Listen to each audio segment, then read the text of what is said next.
everyone, this is Randy. Welcome to this edition of E3 Minutes for Life. I'm standing on the observation platform at the old Fort Worth Stockyards in Fort Worth, Texas. 100 years ago, 150 years ago, this area would have been full of cattle.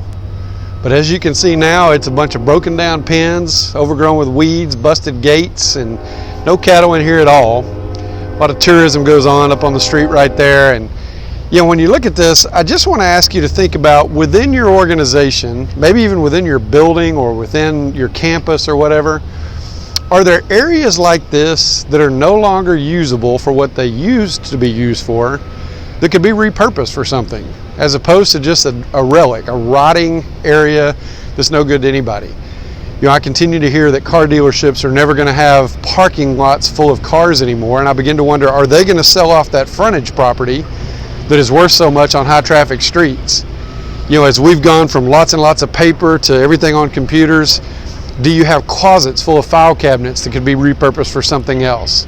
Could you get inventive and really come up with a new way to use it? Perhaps it's a revenue generator, perhaps it's just something for your team members so that they could have kind of a quiet area to go to and work, or maybe think tank areas. You know, you see those in different places, especially on college campuses. So I would just ask you, look at your surroundings, even in your own office. Now, if you're in a cubicle, that's probably not going to work. But even in your own office, is there space that could be used for something new that's no longer being needed for something old?